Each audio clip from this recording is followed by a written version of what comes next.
এবার আপনি নামাজে দাঁড়িয়ে গেলেন, নামাজে দাঁড়িয়ে যাবার পর সালাত আদায় করলেন। ছোটখাটো গুনাহ অজুতে ক্ষমা হলো, বড় কিছু গুনাহ করে ফেলেছেন। নামাজ পড়লেন, আসসালামু আলাইকুম ওয়া রাহমাতুল্লাহ, আসসালামু আলাইকুম ওয়া রাহমাতুল্লাহ। বিশ্ব নবী বলেছেন, তোমার কারো বাড়ির সামনে যদি একটা নহর যদি থাকে, একটা নদী যদি থাকে, একটা মানুষ যদি ওই নদীতে দিনে যদি 5 বার যদি গোসল করে, তাহলে তোমরা বলো দেখি তার শরীরে কি কোনো ময়লা থাকতে পারে? সাহাবীরা বলছেন আল্লাহ রাসূল না। তখন বিশ্ব নবী বলছেন, শুনে রেখে দাও, একটা মানুষ যখন জোহরের নামাজে যায়, ওযুর সাথে সাথে তার ছোট পাপগুলোকে ক্ষমা করে দেওয়া হয়। বড় পাপ কিছু করেছেন, আসসালামু আলাইকুম ওয়া রাহমাতুল্লাহ, ইমাম সাহেব সালাম ফিরিয়ে দিল, আস্তাগফিরুল্লাহ, আল্লাহুম্মা আনতাস সালাম ওয়া মিনকাস সালাম, তাবারাকতা ইয়া যাল জালালি ওয়াল ইকরাম। যত জিকির আছে সমস্ত জিকিরগুলো করে নিল। তারপরে নিজে নিজে যদি হাত তুলে বলে, আল্লাহ গো, আমার জোহর পর্যন্ত, ফজর থেকে নিয়ে জোহর পর্যন্ত আমার কয়েকটা বড় বড় ভুল হয়েছে, তুমি আমার ভুলগুলোকে ক্ষমা করে দাও। তাহলে অজুতে ছোট পাপ ক্ষমা হলো। আর আপনার নামাজের পরে একা একা যদি আপনি দোয়া করেন, জমাতবদ্ধতার সাথে বলছি না, কখনো কখনো দিনে যদি আপনি একা একা যদি দোয়া করেন, তাহলে আপনার তওবা করার কারণে আপনার বড় পাপটাও ক্ষমা হয়ে গেল। জোহর থেকে ফজর ক্ষমা হলো, আবার জোহর থেকে আসরও ক্ষমা হয়ে যাবে, আসর থেকে মাগরিব ক্ষমা হয়ে যাবে, মাগরিব থেকে এশা ক্ষমা হয়ে যাবে, আবার এশা থেকে ফজর পর্যন্ত ক্ষমা হয়ে যাবে। তার মানে বোঝা গেল আপনার দিন শেষে রেজাল্ট বার হবে, আপনার আমলনামাতে একটাও আর গোনা নাই, একটাও গোনা আপনার আর থাকবে না। সালাত আদায় করুন, ধীর স্থির ভাবে করবেন। কি বললাম বুঝলেন? অনেক মসজিদে তারাবি হয়, আমি সোশ্যাল মিডিয়া দেখতে পাই, যারা 20 রেকাত 23 রেকাত 25 রেকাত নামাজ পড়ে যারা। তা আমি তো ফতোয়া দেওয়ার মতো যোগ্যতা রাখি না, 20 রেকাত পড়া যাবে কিনা, ক রেকাত পড়তে হবে, এসব জ্ঞান আমার অতটা নেই। তো যারা 20 রেকাত তারাবি পড়ছেন, 20 রেকাত তারাবি টাইম লাগছে 35 মিনিট। এটা হয় কি করে? মাঝে সাঝে ভাবি যে ওদের পাশাতে কি সিলিন্ডার মেশিন লাগানো আছে নাকি? টুকটাক করে উঠছে আর যাচ্ছে। এরকম নামাজ 100 রেকাত পড়লেও আল্লাহর দরবারে গ্রহণ হবে না। কেন এরকম কেন? আচ্ছা, এবার একটা কোরআনে আয়াত বলি, আপনার আরো বুঝতে সুবিধা হবে। ইন্নাস সালাতা তানহা আনিল ফাহশাই ওয়াল মুনকার, নিশ্চয়ই নামাজ বেফাঁস কথা এবং কাজ থেকে একজন নামাজিকে দূরে সরিয়ে রাখে। এটা কোরআনে আছে না নেই? আছে। তারপরেও দেখবেন একটা লোক 50 বছর নামাজ পড়ছে তবুও সুদ খায়, 30 বছর নামাজ পড়ছে তবুও অন্য মেয়ের সাথে তার লাইন, 20 বছর নামাজ পড়ছে তবুও চুরি করে, 25 বছর নামাজ পড়ছে তবুও হারাম খায়। খাচ্ছে কি খাচ্ছে না? অথচ আল্লাহ বলছেন নামাজ নামাজিকে মন্দ কাজ ও কথা থেকে কি করবে? দূরে সরিয়ে রাখবে। তার মানে বুঝে নিতে হবে যারা নামাজও করছে, ভুলও করছে, পাপও করছে, বুঝে নিতে হবে ওদের ইবাদত কবুল হয় নি। ওটা আমাদের অভ্যাসে পরিণত হয়েছে, নামাজ ইবাদতে পরিণত করতে পারি নি। তার একটাই কারণ, নামাজ কবুল না হবার অনেক কারণের একটা কারণ কি? নামাজের তাড়াহুড়ো। এই আপনি সহজে বোঝেন না, আমি একজন গরিব মানুষ, খুবই গরিব, আমার বেটির বিয়ে আগামী মাসের 2 তারিখ। তা আমি শায়েখের বাড়িতে এসেছি, উনি একজন ধনী মানুষ, বোঝানোর জন্য বলছি। তা এসেই দরজায় দাঁড়িয়ে, বাড়ি আছেন? তা ওনার স্ত্রী বা ওনার বেটা বলছে হ্যাঁ বাড়িতে আছে। কিছু বলছেন কে? মমতাজুল ইসলাম।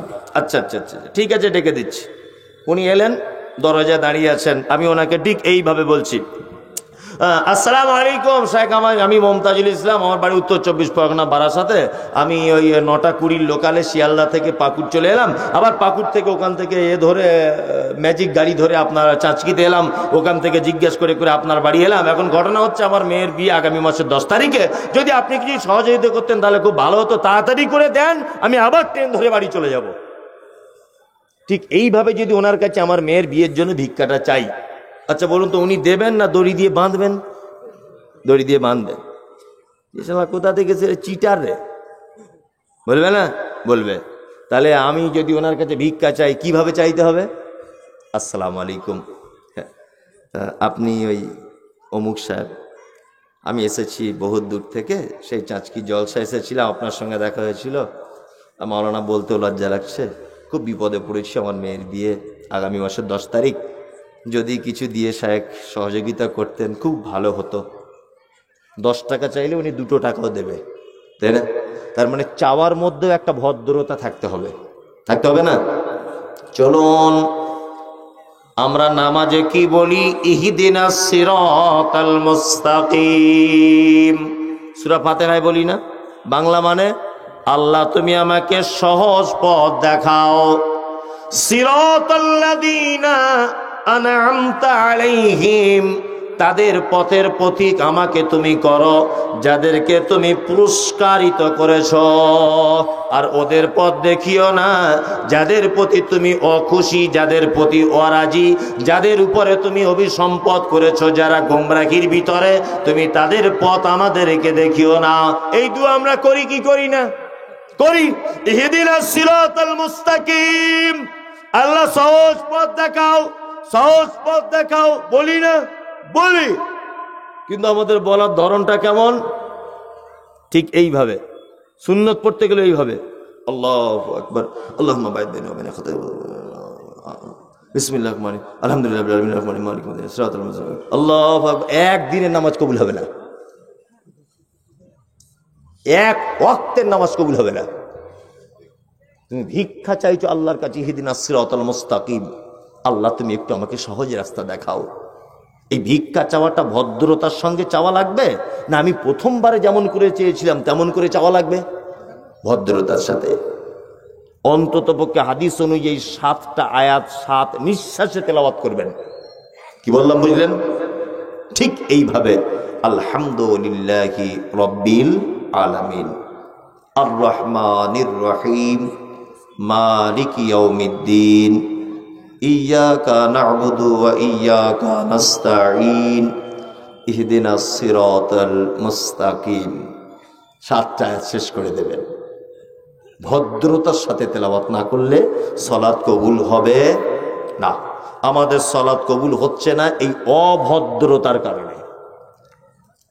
কি বললাম বুঝলেন? রুকুতে গিয়ে তাড়াতাড়ি করে ওঠেন কেন? সেজদায় গিয়ে আপনি তাড়াতাড়ি ওঠেন কেন? আজকে থেকে আর উঠতে পারবেন না। অসজুদ অক্তারিব। আল্লাহ সুবহানাহু ওয়া তাআলা বলছেন, একটা বান্দা যখন সেজদায় যখন লুটিয়ে পড়ে তখন আমি আল্লাহ একেবারে তার কাছে আসি। আল্লাহ যখন আপনার কাছে চলে আসে, আপনি আল্লাহর কাছ থেকে ফেরত তাড়াতাড়ি করে আসার ইচ্ছা হয় কি করে আপনার? আচ্ছা বলুন, আপনি তো আল্লাহকে দেখেননি, দেখেছেন? দেখেননি। তো এখন হঠাৎ যদি এখানে আল্লাহ যদি চলে আসে, তা আপনি আল্লাহকে ছেড়ে যাবেন?